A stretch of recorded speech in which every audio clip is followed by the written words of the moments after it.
어제 현재 메르스 환자가 확진 환자 138명 그리고 격리 대상자 4,000명을 육박하고 있습니다. 그리고 14명의 사망자가 나왔습니다. 이 중동 지역에 낙타로부터 옮겨붙은 한 병원체가 한국에 엄청난 파장을 가져오고 있죠. 2,000개 이상의 학교가 쉬었고, 여러분 요즘 음식점 가면요 전세 놔요. 사람들이 없어요. 영화관도 텅텅 비고 있습니다.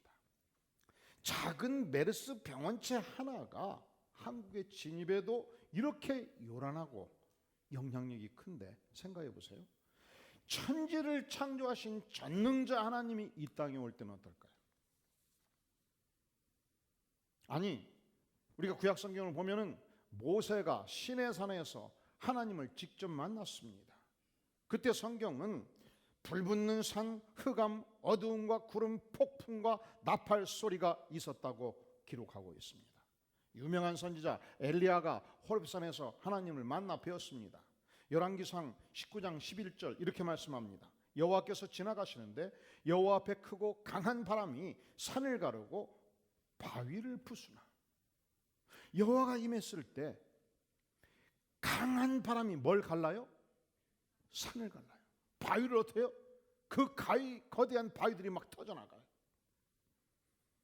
바람 가운데 여호와께서 계시지 아니하며 바람 후에 지진이 있으니 지진 가운데도 여호와께서 계시지 아니하며 또 지진 후에 불이 있으나 불 가운데도 여호와께서 계시지 아니하더니 불 후에 세미한 음성이 있는지라.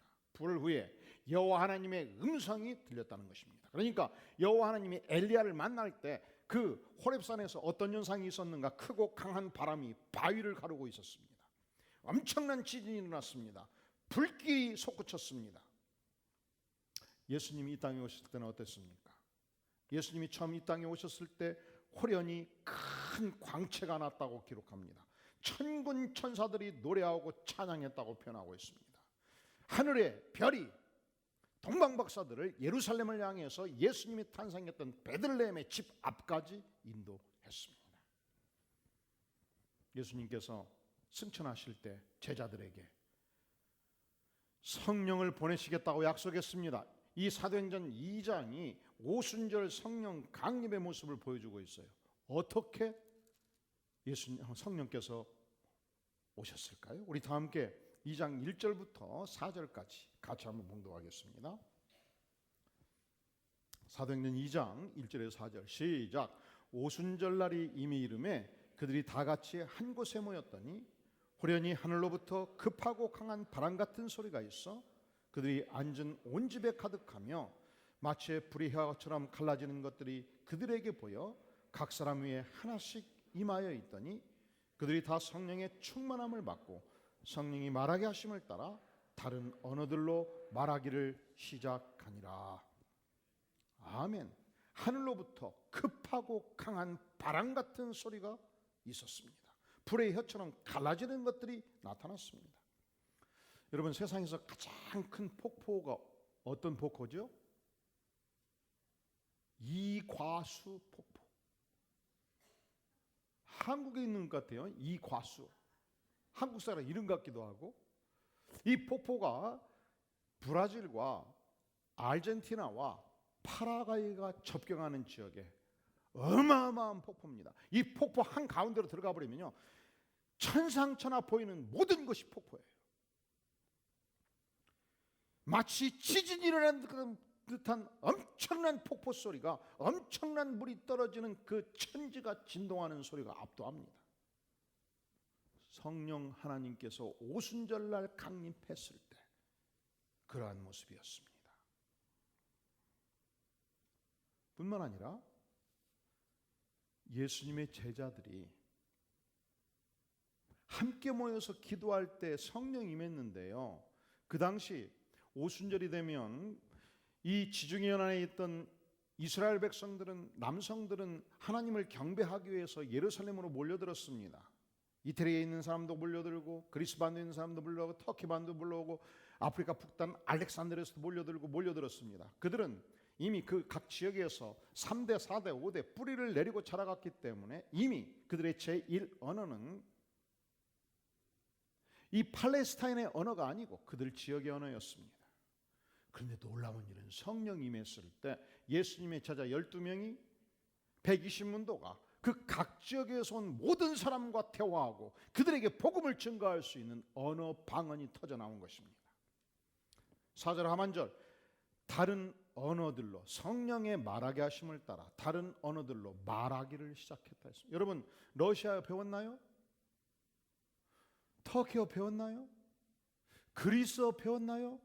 한 번도 배운 적이 없음에도 불구하고 놀라운 현상이 나타난 것입니다. 여러분, 성령이 임하면 우리가 상상할 수 없는 위대한 사건들이 반드시 일어납니다.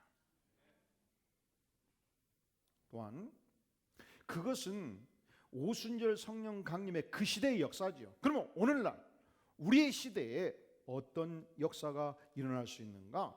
자, 우리가 암송할 말씀 17절, 하나님이 말씀하시기를 말세, 지금 말세가 지속되고 있어요. 내가 하나님께서 나의 영을, 성령을 모든 육체에 어떻게 하신다고요? 부어주리니. 이 부어준다는 단어가 에케오라는 단어예요. 에케오, 쏟아붓다, 넘치도록 쏟아붓다. 에케오, 넘치도록 쏟아붓는 거예요. 제가 언젠가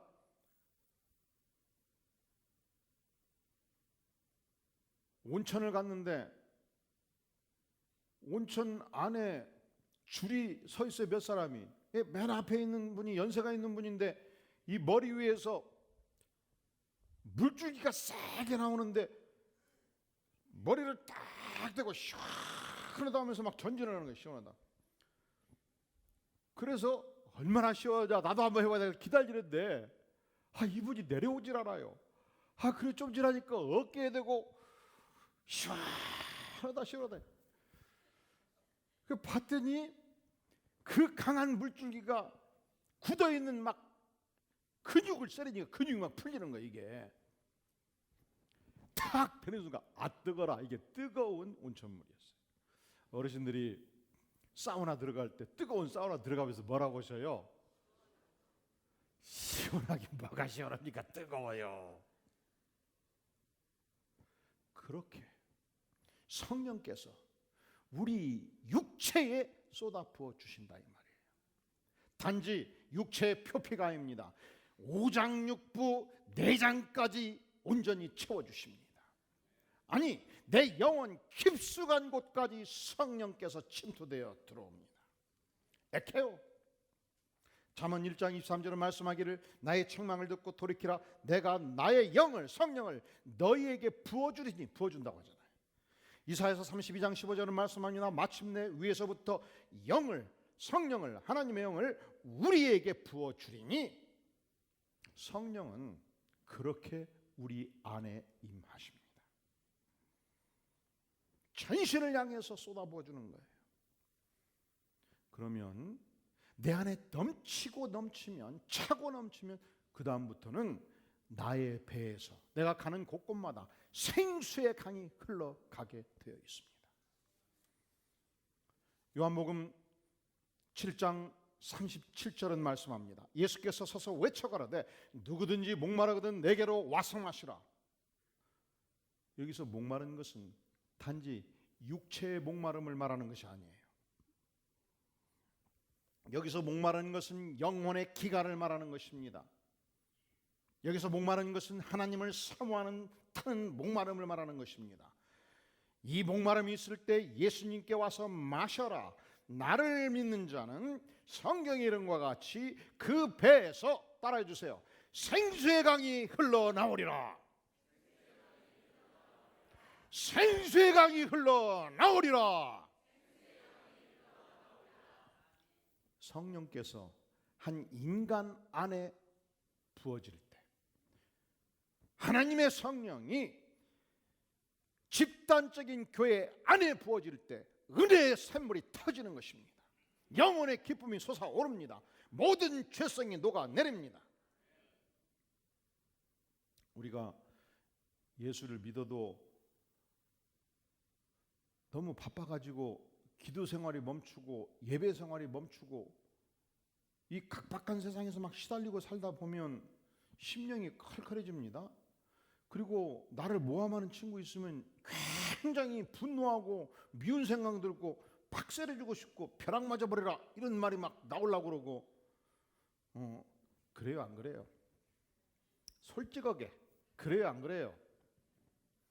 그런 상태에 살면 막 분노가 일어나고 원망 불평이 많아집니다. 증오심이 생깁니다. 심령이 컬컬해집니다. 답답합니다. 딱딱해집니다. 목이 굳은 백성으로 바꿔지는 거예요. 어떻게 해야 됩니까?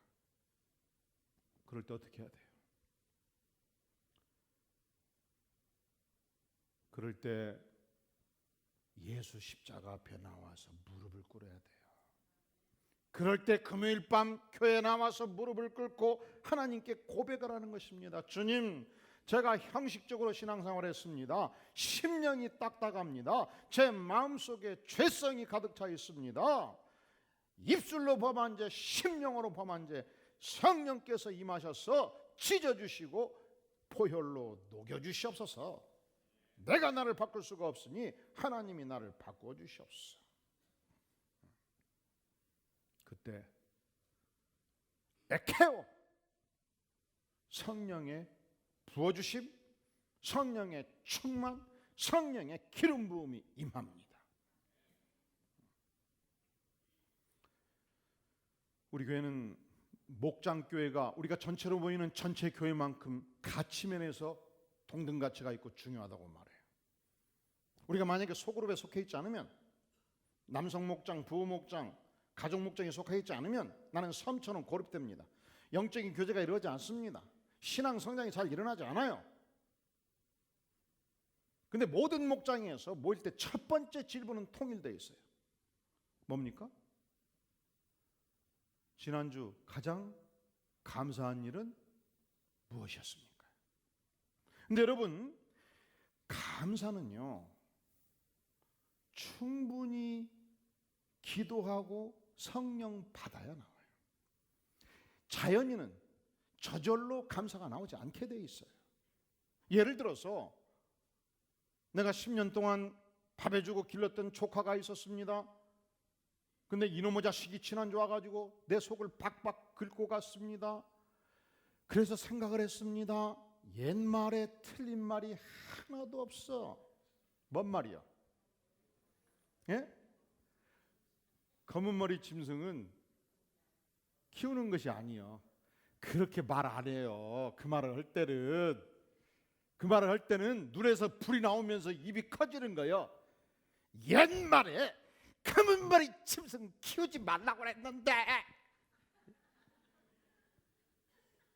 내가 속삭이 두껍구만. 전라도 사람도 그렇게 말해. 민권사님 전라도 경상도 말 어떻게 해? 예? 환장하겠네.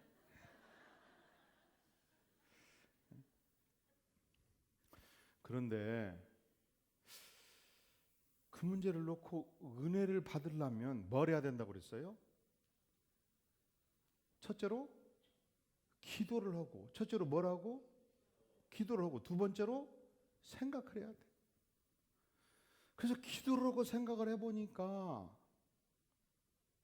아니, 조카가 한 번 내 가슴을 아프게 해서 배신해서 나는 이렇게 시달리는데, 나는 어떤 몸이야? 하나님 앞에서 나 같은 죄인을 위해서 아들을 죽기까지 내어주셨는데 나는 얼마나 하나님을 배신했냐고.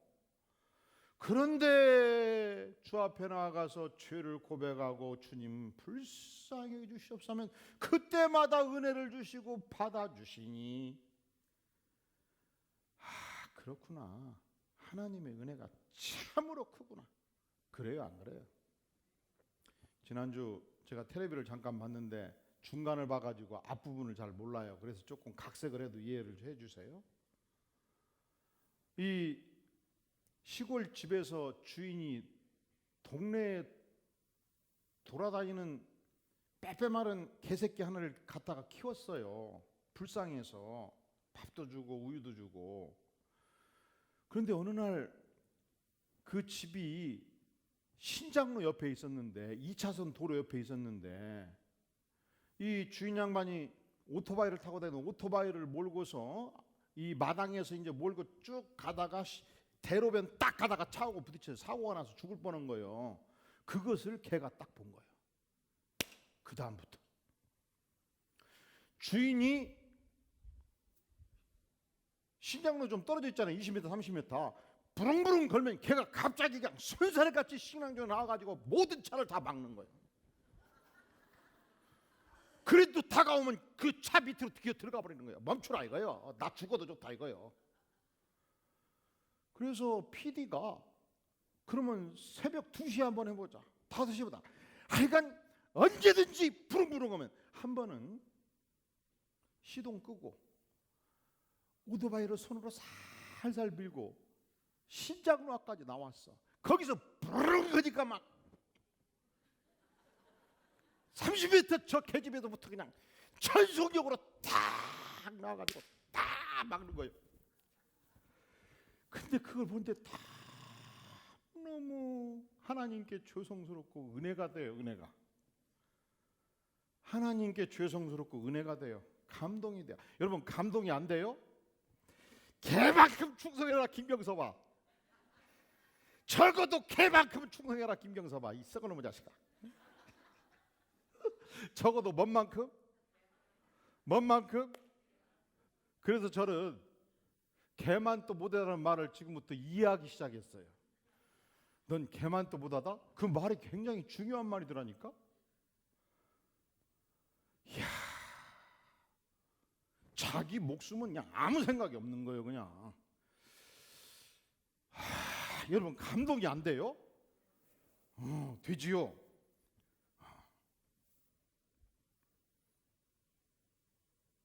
걔도 그렇게 충성하는데 내가 하나님 앞에 얼마나 불충했습니까?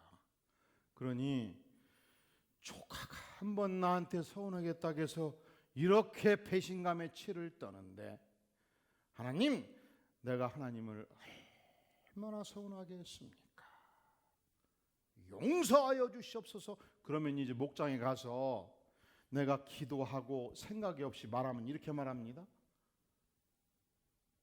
지난주 내가 10년 동안 밥 해주고 빨래주고 키웠던 그 자식이 어떻게 내 속을 뒤집어놔 버렸는지 죽을 뻔 알았어요. 끝. 그러면 말하는 사람이 은혜가 돼야 안 돼요? 안 되죠. 듣는 사람은 은혜가 돼야 안 돼요. 그거 왜 그래요? 첫째로 기도하지 않으니까 그래요. 두 번째로 생각하지 않으니까 그래요. 그런데 하나님께 간절히 기도하고 생각하고 텔레비 보다가도 은혜 받고 끄고 기도를 해야 돼. 그럴 때는 하나님 개만큼 충성하는 인물 되게 도와주시옵소서. 그러면 마음에 감동을 주시잖아요. 그 생각해 보니까 은혜가 돼. 하나님, 내가 하나님 앞에서 배신 때리는 인생 살지 않게 도와주시고 하나님께 충성하는 인생 살게 도와주세요. 그러면 목장에 가서 이제 뭐라고 말해요?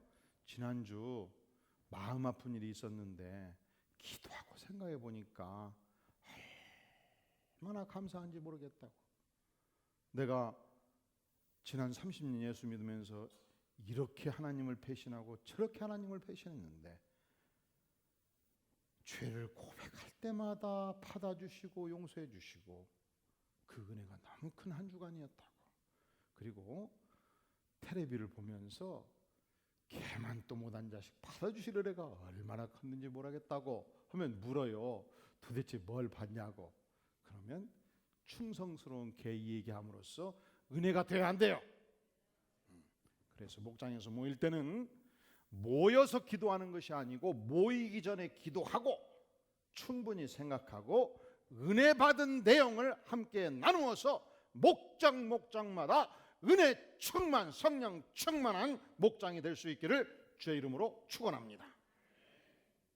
그리고 혹시 한두 명, 8명 모일 때 7명이 은혜 충만하고 한두 명 그 썩을 놈의 자식 때문에 죽을 뻔했다고 불평을 해도 스스로 그 말이 부끄러운 것이 느껴져요. 7명은 다 기도하고 은혜 받아가지고 어려운 일들을 감사로 표현을 했는데 한 사람이 기도를 못 해가지고 그냥 불평불만을 막 털어놔도 다 들어주면서 기도하게 되고, 그리고 말하다가 좀 멈추어 내가 좀 이상하지요 이렇게 묻기도 하고, 여기까지만 할게요 여기도 하고, 나를 위해서 기도해 주세요 이렇게 말한다니까.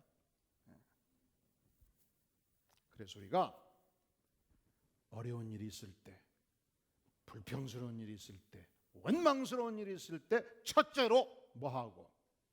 기도하고, 두 번째로 생각하자.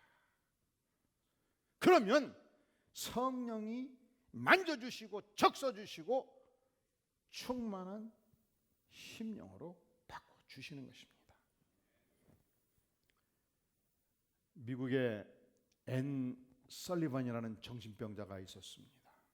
미국 보스턴의 어느 정신병원 지하병동에 격리 수용되어 있었습니다. 의사들이 아무리 치료를 해도 더 이상 손댈 수 없을 만큼 정신병이 깊었습니다. 결국 의사가 포기했어요. 너무 속상하게 많이 하고 정신이 갈 대로 가버리니까 부모까지 포기했어요. 여러분, 의사가 포기하고 부모가 포기해버리면 그 인생 끝나는 겁니다. 그런데 이 의사가 포기하는 모습을 보면서 한 은퇴 간호사가 말할 수 없는 애정을 갖게 된 거예요. 내가라도 돌봐줘야 되지. 그래서 면회를 시도하고 대화를 시도하고 예수님을 증거하기 시작을 했어요. 한 달이 지나고 석 달이 지나면서 성령께서 그 마음을 열어주셨습니다. 성령의 기름 부음이 있었습니다. 어두움이 걷히고 예수님을 영접하고 은혜를 받기 시작하고 대화가 되기 시작한 거예요. 여러분, 어떤 정신질환도 성령의 기름 부음을 받고 사랑으로 돌보면 돌아와요. 조금씩 돌아왔어요. 결국 완치 판정을 받게 된 거예요. 앤 설리반이 생각해 보니까 하나님이 나에게 이 은혜를 주신 이유가 뭐냐? 나의 남은 생애가 나의 과거처럼 정신병에 고통하는 영혼들을 도와라는 하나님의 놀라운 플랜이 있다 하고서 결심을 해요. 그때 첫 번째 만났던 인물이 어린 소녀였는데, 봉사, 앞을 볼 수 없어요. 귀가 들리지 않아요. 말을 할 수 없어요.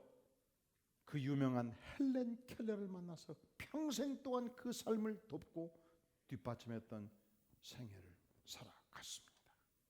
성령이 임하면 정신병도 고쳐져요.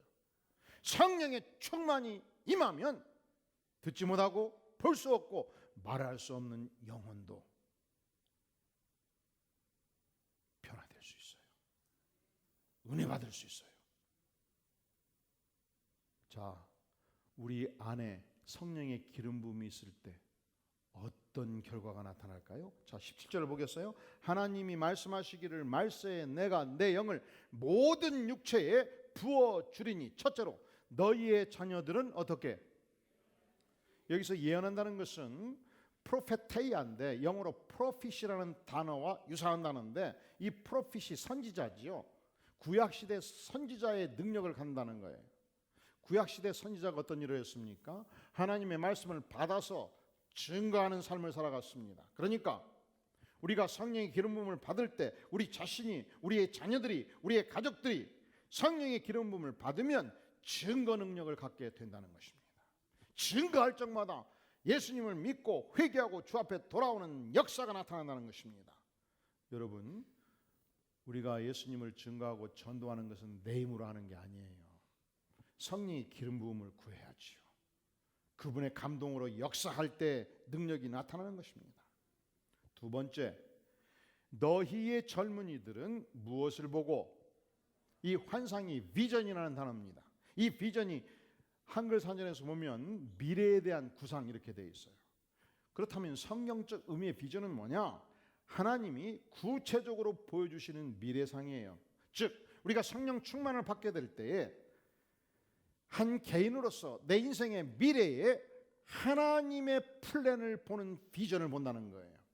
또한 집단적으로 교회가 하나님께 나아갈 때 이 교회가 앞으로 10년 어느 방향으로 나아갈 것인가의 명확한 비전을, 구체적인 비전을 하나님께서 우리에게 주시는 것입니다. 우리 교회는 지난 18년 6개월 동안에 3가지 비전을 향해서 나왔습니다. 이것이 우리의 비전 선언문이에요. 첫째로 위로는 위에 누가 계셔요? 하나님을 말씀으로 체험하는 교회. 우리가 하나님을 여러 가지로 볼 수 있어요. 꿈속에서 볼 수 있고 환상으로 볼 수 있고. 그런데 동시에 우리가 마귀도 환상으로 볼 수 있고 꿈으로 볼 수 있어요. 가장 중요한 것은, 내가 환상으로 주님을 봤다 할지라도 더 중요한 것은 이 66권의 위대한 하나님의 말씀을 통해서 하나님을 체험할 때만이 인격적인 변화가 일어납니다. 그러니까 위로는 하나님을 무엇으로? 말씀으로 체험하는 교회. 그래서 우리 교회는 사가족 성경 공부하고 신앙성장반, 큐티학교, 예수님의 사람, 회복의 삶, 제자도 3년, 프리셉트 성경 공부, 이 66권의 하나님의 말씀을 갈고 닦아 배우고 가슴에 장착하는 것입니다. 이번 여름에도 큐티학교 진행할 때 많이 참여할 수 있기를 바라요. 선착순 12명, 수요일날, 주일날 이 교회에서 하나님의 말씀이 전개될 때 열심히 배우고 자라갈 수 있기를 바랍니다. 그것을 18년 6개월 동안 진행해 왔어요. 두 번째, 옆으로 우리 옆에 누가 있어요? 세상 천지가 있지 않습니까? 세상을 축복하는 교회. 어떻게 축복합니까? 우리가 세상을 구제사업으로 축복할 수 있습니다. 언어로 축복할 수 있습니다. 가장 위대한 축복은 복음으로 축복하는 거예요. 복음은 유일한 복음이에요. 단 하나의 복음. 이 복음이 가면 생명이 있고 이 복음이 없으면 다른 모든 것을 소유해도 생명이 없습니다. 그래서 옆으로 세상을 복음으로 축복하는 교회. 아래로 다음 세대를 진리로 준비하는 교회. 제가 부흥회를 다녀보면 한국교회 큰일 났어요.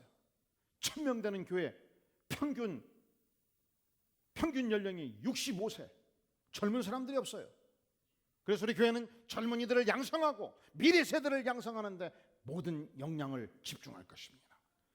다음 세대를 진리로 준비하는 교회. 그리고 하나님께서 우리에게 앞으로 10년 새로운 비전을 주셨습니다. 제가 올해 들어와서 그냥 수천 번 반복한 용어가 있는데 기억하십니까? 비전은 우리 모두가 함께 가질 때 비전이에요. 뭐예요 그것이? 어떤 교회? 어떤 교회? 예? 안디옥 교회. 어떤 교회? 생명이 넘치는 교회? 어떤 교회? 기쁨이 들어가, 단어가 기쁨이라는 단어가 들어가요. 어떤 교회? 바로 그거예요. 인생의 행복과 영혼의 기쁨을 구가하는 교회. 신앙생활을 18년 6개월 하다 보니까 이상하지요. 세월이 긴 만큼 율법이 발달해. 은혜를 못 받으면. 여러분 신앙생활 오래 하면 기쁨이 별로 없어집니다. 교회 오면 막 마음에 안 드는 게 많이 여기저기 막 눈에 띕니다. 정집사는 왜 저기서 까질러 있냐? 빨리 와서 일해야지. 막 이런 생각이 오갑니다. 그래서 교회 오면 영혼의 기쁨이 없어요. 교회 오면 인생 행복이 없어요. 몇 년 되었어? 30년이요. 오래 믿어서 꼭 은혜 받으라는 보장이 없단 말이죠. 그래서 우리가 다시 새로워져야 돼요. 복음으로 새로워져야 되고 진리로 새로워져야 되고 말씀으로 새로워져야 되고 새로운 은혜를 덧입고 인생의 행복과 영혼의 기쁨이 충만한 성도들의 집단 안디옥 교회의 비전입니다. 그런데 이 비전은 두 가지예요. 첫째로 지금까지 말한 이 네 가지는 추상적 언어의 비전이에요. 이 추상적 언어는 손에 잡히지 않습니다. 그런데 제가 이 비전을 계속 연구해 보니까 비전이 공동체 전체의 비전이 되기 위해서는 반드시 구체적 언어로 바꿔져야 된다는 거예요. 숫자적 언어로 바꿔져야 된다는 거예요. 저는 박물관에 가거나 미술관에 가면은 추상화를 볼 때는 빠른 속도로 지나가 버립니다. 아무리 구다 봐도 별 감동이 없어요. 그런데 사실화를 보면은 오랫동안 머뭅니다. 야, 멋있다 이 나무. 인물아, 야, 인물이다. 알아요. 마찬가지로 비전은 구체적인 숫자의 제시가 있을 때 손에 잡힌단 말이죠. 지금까지 제가 숫자적 비전을 별로 제시하지 않았어요. 그 중요한 이유가 있습니다. 너무 인간적이다, 인위적이다. 두 번째로 그렇게 할 때 하나님의 인도하심에 불순종할 수 있다. 세 번째로 우리가 숫자를 얘기하면은 공동체의 자랑거리로 발전해 가지고 교만해 줄 수 있기 때문에 그걸 표현을 안 했는데, 연구하고 기도하고 비전에 관한 책들을 계속 보다 보니까 아니다, 두 가지가 필요하다. 추상적 언어의 비전이 있고 구체적 숫자의 비전이 있을 때 공동체 전체가 그 방향을 향해서 나아갈 수 있다는 것입니다. 그래서 우리에게 주어진 위대한 구체적 비전, 여러분 뭡니까? 주보보면 나와 있는데 안 읽어보셨어요? 주보에 뭐라고 써있습니까? 오늘 설교 제목이 프리셉트 1, 2, 3 비전. 1은 무엇이뇨? 우리 가운데 사역팀이 약 50여 개의 액티브한 살아 움직이는 사역팀들이 있어요. 주일학교 사역팀, 영야부, 유치부, 유년부, 초등부부, 청년부가 있고요.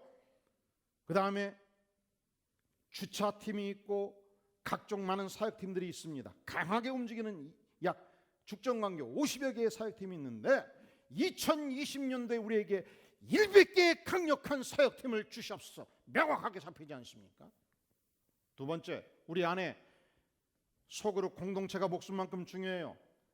여성 목장, 남성 목장, 가족 목장, 이 87개의 목장이 있는데 2020년도에 200개의 목장을 주시옵소서. 명확하지 않습니까? 우리 교우들이 4월 통계 성인 800명, 어린이 500명, 1300명의 신앙생활을 해왔는데 2020년도 될 때 2000명의 살아 움직이는 믿음의 성도들을 주시옵소서. 명확하게 잡히지 않습니까? 이게 프리셉트 1, 2할 때 2예요. 200개 목장을 주시옵소서. 2000명의 성도들, 예수 안 믿고 살다가 예수 믿고 은혜 받는 성도들을 허락하여 주시옵소서. 세 번째, 우리가 속한 수원시와 용인시, 성남시 기독교 인구 20%, 그런데 2020년이 될 때 우리 교회를 통해서, 이 지역사회를 통해서 기독교 인구 30%를 허락하여 주시옵소서. 이게 3이야 3. 이게 우리의 기도예요. 이게 우리의 비전이에요. 숫자적 비전. 1 뭐예요? 사역팀 몇 개? 100개. 2 목장 몇 개? 성도 몇 명? 2000명. 경기 남부 지역에 우리 교회를 통해서 기독교 인구 몇 프로? 이제 그러면 끝나고 그래요. 목사님, 우리 귀 뚫렸거든요. 그냥 조용조용히 계셔요. 죽겠네 듣기가. 아니요. 비전이라는 것은 내 목숨을 걸고 갈 때 비전이에요. 목숨을 걸어야 될 때 어떻게 작게 얘기를요. 귀가 아파도 들으셔야 돼요. 그리고 우리 모두가 이것을 공유하면서 전진해 갈 때에 하나님께서 역사하시는 것입니다.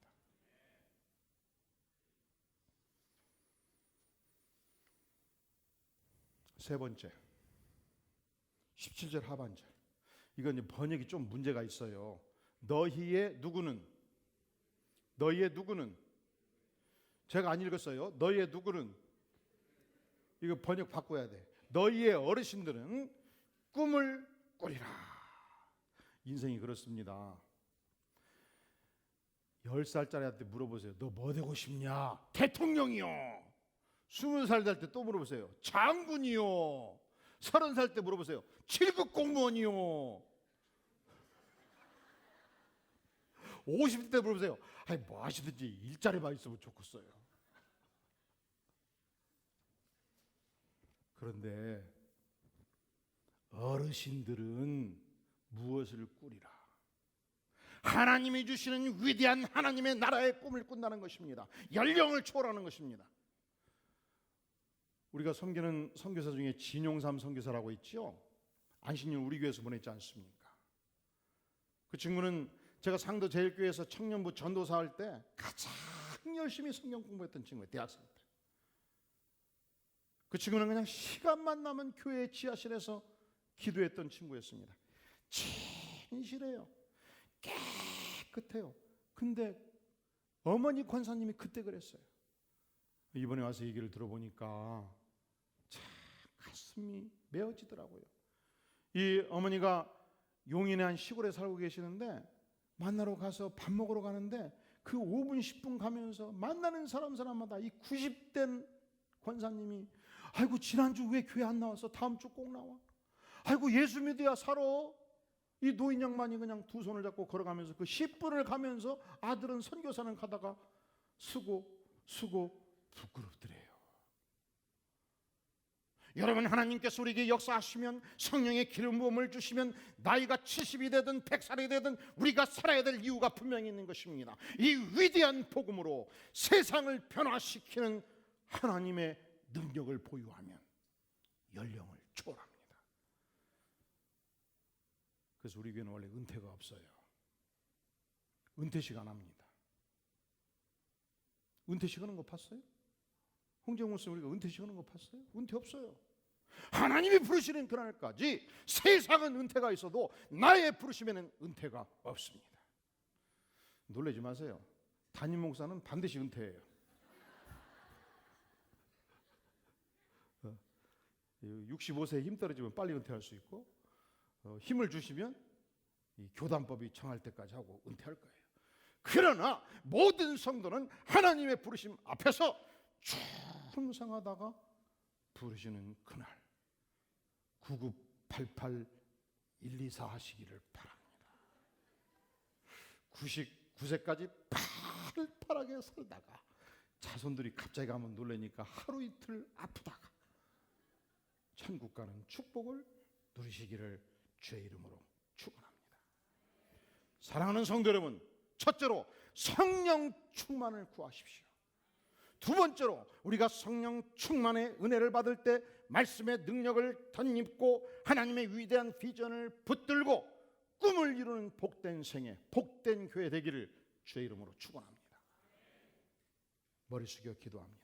영광의 주님, 연약한 인생, 죄 많은 인생 용서해 주시고 비전 주시고 꿈을 주시고 목표를 주시고 하나님의 위대한 교회를 섬길 수 있는 축복을 주시니 감사합니다. 주님, 성령의 충만함을 허락하여 주시옵소서. 인생의 모든 죄성과 악함을 이 시간 성령으로 녹여주시옵소서. 새로움을 주시옵소서. 이 교회에 주신 위대한 비전이 바로 내 인생의 비전이 되게 도와주시옵소서. 예수님의 이름으로 간절히 기도하옵나이다. 아멘. 다 함께 기립하셔서 주께 가오니 찬양하면서 헌물을 주 앞에 드립니다.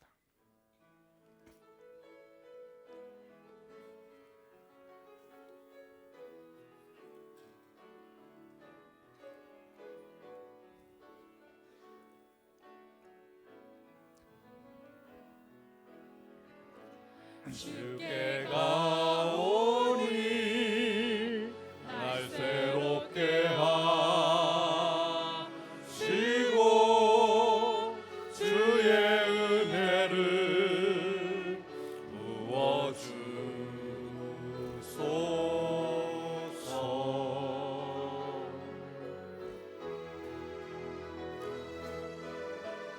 내 안에 발견한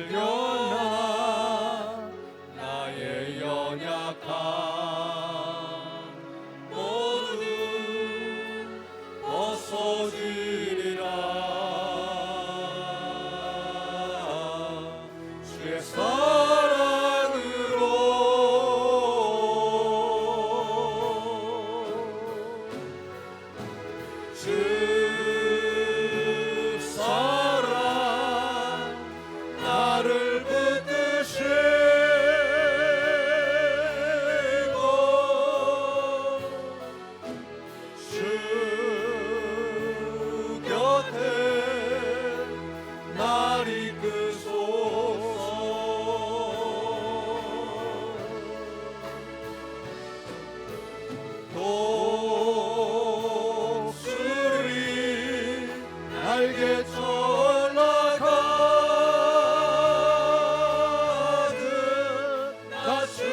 주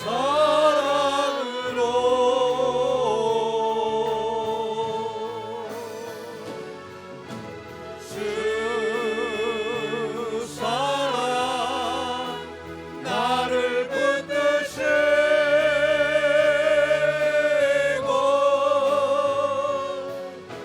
주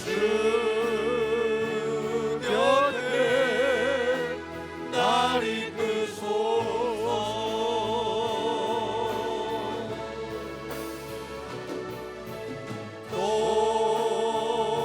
독수리 날개쳐 올라가듯 나 주님과 함께 일어나 걸으리 사랑하네.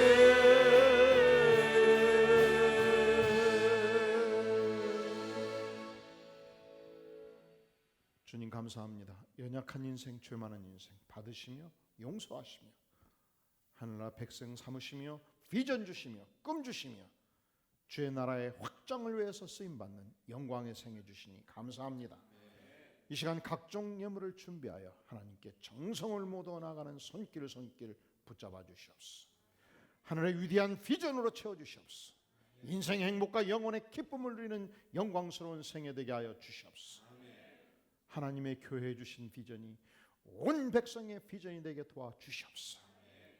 이제는 우리 주 예수 그리스도의 은혜와 하나님 아버지의 무한하신 사랑과 성령 하나님의 교통하심이 진실로 주의 위대한 뜻 발견하며 그 은혜의 장중에 성령 충만을 경험하며 살기를 소망하며 예배로 나아가는 주의 사랑하는 백성들 심령 후에 가정 후에 기업 후에 영원까지 함께 계시를지어다. 아멘.